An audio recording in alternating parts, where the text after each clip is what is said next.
Good morning, welcome to Daily Tanya. Today is Wednesday, the 19th day of Iyar. Last night we counted 34 days of the Omer. And today we continue chapter 49. Let's begin with Tzedakah. Daily Tzedakah, Shemekareves, Esageula.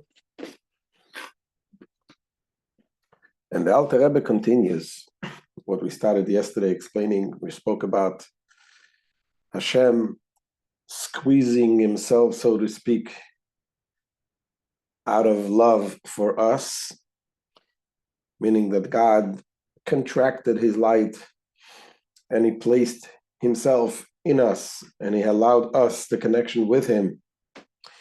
And reflecting on this should bring out a reciprocation that we should also feel that we want to do the same for Hashem. Push ourselves aside for the sake of Hashem. And Alter Rebbe explains today in today's lesson that we actually are doing this process of contemplating on what Hashem does for us. We actually do it every single day. When we say the Shema. And he explains not only by when we say the Shema, but also the blessing that we say before the Shema. Because what is Shema Israel? We say the Shema Israel, listen, O Israel, Hashem is our God, Hashem is one, and then we say Ve'ahavta Hashem Elokecha b'chol levavcha, b'chol nafshecha, b'chol modecha. You should love God with all your heart, with all your soul, and with all your might. And this is the mitzvah, to love Hashem with every part of our being. Now, the blessings that we say before the Shema, it is a blessing before a mitzvah. Before any mitzvah, we say a blessing. There is the rabbis instituted to say blessings, thanking Hashem for giving us the mitzvah. So before you light the Shabbos candle, you say, thank you, Hashem, that you sanctified us, and you commanded us to light the Shabbos candle. So before you put on tefillin, the same thing. Now here is a little strange. These blessings that we say, more than its long blessings, we say before the Shema, after the Shema, it seems like they have no connection to the actual mitzvah of the Shema. It's not, we don't mention about, God commanded us to say the Shema. But in those are long blessings that describes the angels, describes the love that Hashem gave to us. What is the connection? Why do we say those blessings? Why are these considered the preparation for the mitzvah of the Shema? So the Alter Rebbe explains, based on what we just explained, that the Shema is about instilling in ourselves love to Hashem by way of contemplating on the love that Hashem has for us. That's exactly what those blessings are. The blessing of Shema, we talk about first the angels, how the great levels that the angels achieve, and yet they feel that they're so far, they cannot grasp the greatness of Hashem, and they say, where is the glory of Hashem? And they say, Melokol haaretz kvodo, it's in here, in this earth. And we go on to the next level, the other angels, and then the second blessing we talk about Ahavat Olam. Hashem loved us, the love of a world, meaning he created the love. That means that despite of the great levels the angels achieve, Hashem chose to be with us. And what is with us? With a physical human body. Hashem chose us, the Jewish people, to give us the Torah, to connect with us. Those blessings are the preparation for the mitzvah of the Shema. In these blessings, we contemplate on what we spoke about. So let's see what the Alter Rebbe, how the Alter Rebbe says it inside. Says the Alter Rebbe, "Ubezeh yuvan tuv tam v'das v'takonas chachamim shetiknu bichas kriyas Shema shtayim lefonei achulon." This will enable one to understand the eminently reasonable explanation of the rabbinic enactment, ordaining the recitation of the blessings of the Shema, 2 blessings preceding it, and so on. For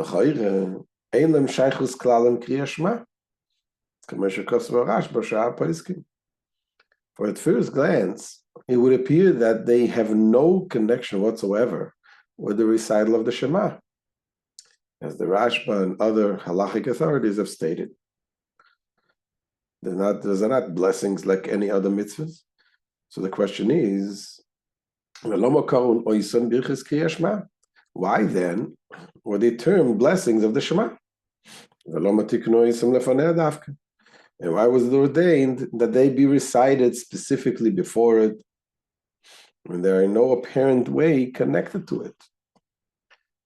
But based on what we explained, it all makes sense. Says the Alter Rebbe,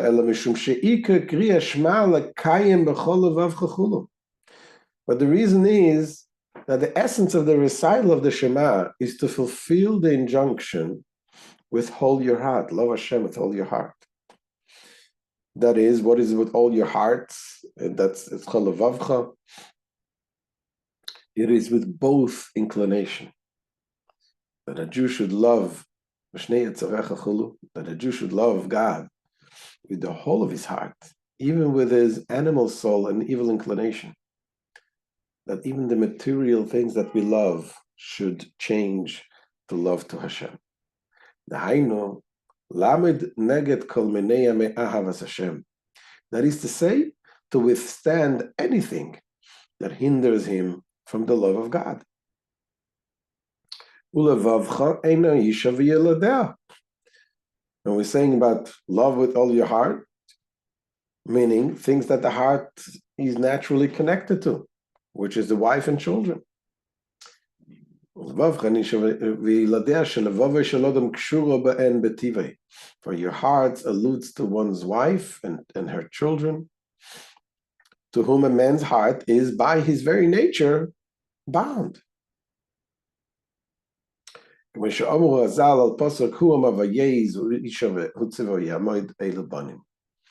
So have the sages of blessed memory commented on the verse, for he spoke and it came to pass, that this refers to one's wife. He commanded, and it stood fast, that this refers to the children. So that means that by nature, God instilled in the nature the love to the wife, the children. So we spoke about it in length yesterday. Of course, this is a commandment. Hashem commanded us to love the wife and children. But we got to do it in a way of a godly way, not in a way of a selfish way. And that should not interfere in our love to Hashem.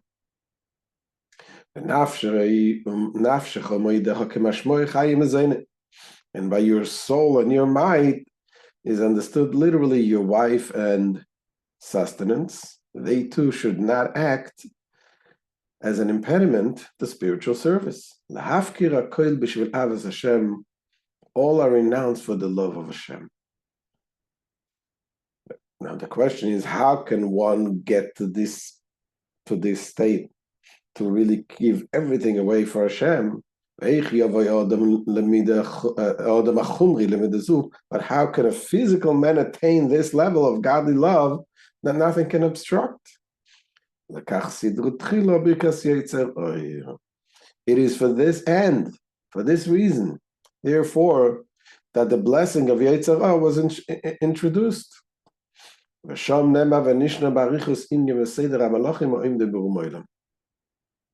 This was introduced to be recited.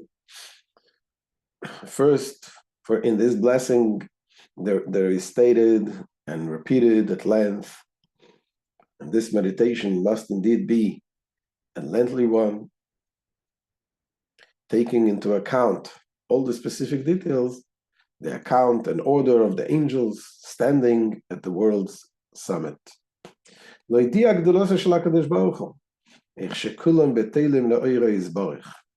In order to proclaim the greatness of the Holy One, blessed be He, how they are all nullified in His blessed light. Umashmim, Beiro, Chulu, Magdishim, Chulu, and pronounce in fear and sanctify God's name and declare in fear, Kodesh Chulu, holy, holy, holy, they say.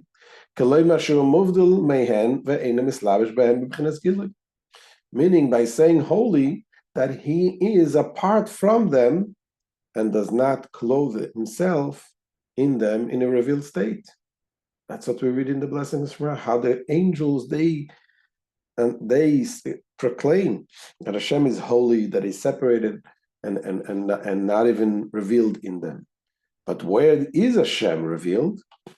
In this physical world. Rather,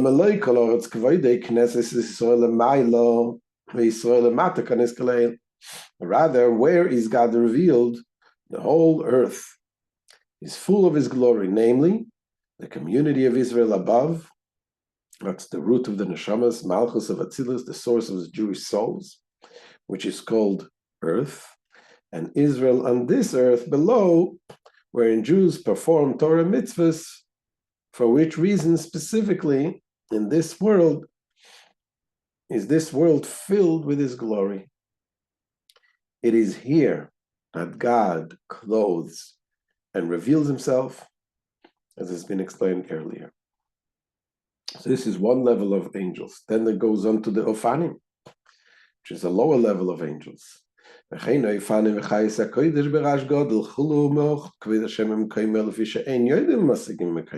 too we find in the aforementioned blessing of Yetzirah regarding other categories of angels whose place is in a lower world than the Seraphim, and who are therefore unable to comprehend how godliness is separated and apart.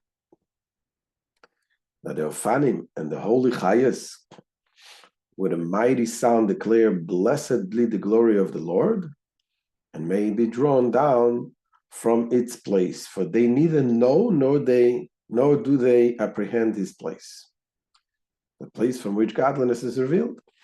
For which reason they say, "From its place," wherever that place may be. This is the lower level of angel. They don't even know where the place of Hashem is.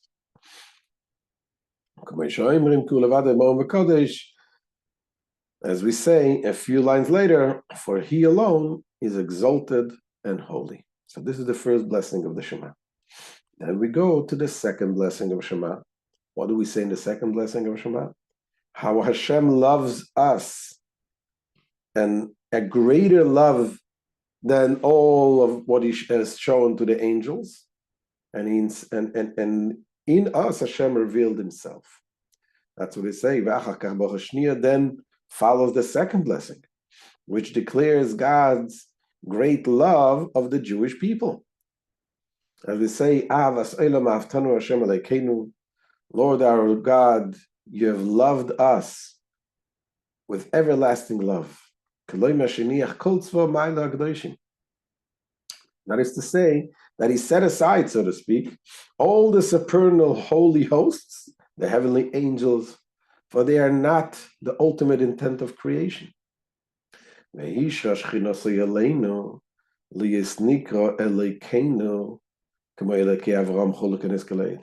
And caused his Shechina, the divine presence, to dwell upon us, the Jewish people, so that he be called our God, in the same sense that he's called the God of Abraham, as explained earlier. We'll say the God of Abraham, obviously because Hashem is complete. Abraham was completely connected and unified with God. Hashem was connected with Abraham, the same thing. He dwells in us. This is because love impels the flesh. That's what we explained yesterday. That out of the love that he has, he sort of squeezed himself to, so to speak, to be connected with us. Therefore, this love on God's part is called Ahavat Olam. What does it mean? Literally, the love of the world.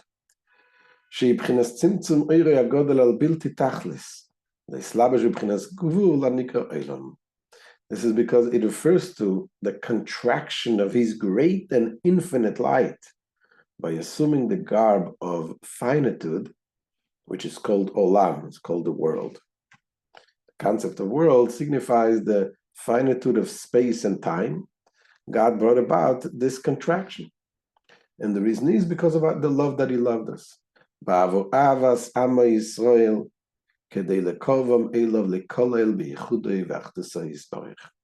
the sake of his love for his people Israel, in order to bring them near to him, that they might be absorbed into his blessed unity and oneness through the Torah and mitzvahs. This is also the meaning of what we say a little later in the same blessing of Avas Elam. And in connection to this, we say exceedingly abounding compassion.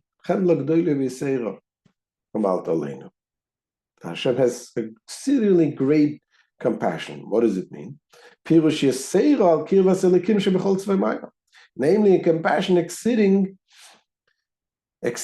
the nearness of God towards all of the hosts above. Hashem, as close as Hashem is to all the hosts above, to us, Hashem is much, much closer. And then we go on and say in that same blessing, we say, and you have chosen us from among all the nations and tongues. What are we referring to? Chosen us, the Jewish people, and not the Jewish souls. The soul is certainly in a higher level, but among the Jewish bodies, among the bodies of the people, God chose the Jewish body to dwell there with the holiness of Hashem.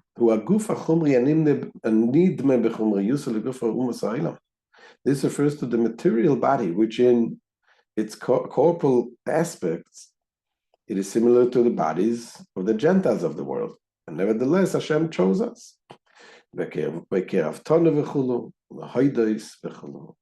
And you have brought us near to give thanks. The interpretation of thanks will be given elsewhere, where the quality of abnegation found in thanksgiving will be explained. And proclaim your oneness, which means to be absorbed in his blessed unity, as has been explained above. So this is the end of today's shir, understanding the blessings of Shema and how this is really a process that helps us to connect and to achieve that love to Hashem, a reciprocal love to Hashem, that just like Hashem condenses himself and squeezes himself to be with us, that should allow us also to have a similar connection to Hashem. I'll see you tomorrow, B'ezrat Hashem. Have a wonderful day.